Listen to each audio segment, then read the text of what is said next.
हम बढ़ रहे हैं उत्तराखंड की अनुसूचित जनजाति को। इसी क्रम में आज हम बात करने वाले हैं थारू अनुसूचित जनजाति की। नमस्कार, मैं हूं नीरजा चौधरी।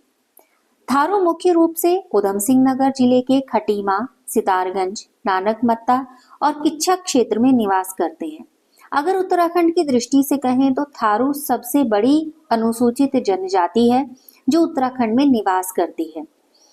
इन्हें किरात का वंशज माना जाता है और कुछ विद्वानों के अनुसार ये महाराणा प्रताप के वंशज हैं और थार मरुस्थल से आकर इन क्षेत्रों में बस गए थे।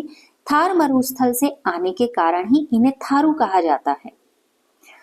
पहनावे के संदर्भ में बात करें तो थारू पुरुष हिंदुत्व के प्रतीक के रूप में चोटी रखते हैं। धोती, लंगोटी, अगा, कुर्ता, टोपी और साफा पुरुषों के पहनावे में सम्मिलित होता है। महिलाओं के पहनावे में ये रंगीन लहंगा पहनती हैं। काली ओढ़नी, चोली, बूटेदार कुर्ता ये इनकी मुख्य पोशाक हैं तथा आभूषणों में ये पीतल, चांदी और कांसे इनके आभूषण धारण करती हैं। थारुओं में गोदना गुदवाने यानी टैटू बनवाने की परंपरा है और थारुओं का मुख्य भोजन है मछली, चावल। तंबाकू और मदिरा मुख्य पेय है। मदिरा चावल द्वारा बनाते हैं जिसे जाड़ कहते हैं। प्रश्न पूछा गया है कि जाड़ किसे कहते हैं, तो जब मदिरा चावल के द्वारा बनाई जाए तो वो जाड़ कहलाती है। थारुओं में विवाह प्रथा के संबंध में जान लेते हैं। विधवा विवाह प्रथा भी इनमें है। दोनों पक्षों की ओर से जब विवाह तय करके किए जाता है तो उसको पक्की पौड़ी कहते हैं। इनमें अदला बदली इस प्रकार के विवाह भी प्रचलित हैं। थारू अनुसूचित जनजाति में संयुक्त तथा एकाकी परिवार दोनों ही प्रथाएं प्रचलित हैं।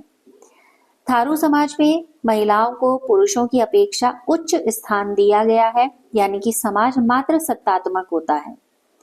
थारू हिंदू धर्म मानते हैं। पछावन, खड़गभूत, काली, नगरियाई देवी, भूमिया, कारो देव, राकत, कलुआ सहित ये कई देवी देवताओं को पूजते हैं और इनके साथ ही ये भूत प्रेत और पूर्वजों की भी पूजा करते हैं। इनके प्रमुख त्योहारों में दशहरा, होली, दीपावली, माघ खिचड़ी, कन्हैया अष्टमी ये इनके मुख्य त्योहार हैं। आर्थिक जीवन की बात करें तो आर्थिक रूप से ये कृषि, आखेट और पशुपालन इन पर आधारित जीवन जीते हैं। मुख्य रूप से खेती की दृष्टि से बात करें तो ये धान की खेती मुख्य रूप से करते हैं। ये थी जानकारी एक और जनजाति के संदर्भ में, यानी थारू अनुसूचित जनजाति के संदर्भ में। अगले वीडियो में फिर अगली जनजाति यानी अनुसूचित जनजाति के संदर्भ में बात करेंगे। आप लगातार साथ बने रहिएगा। आप सभी का बहुत बहुत धन्यवाद।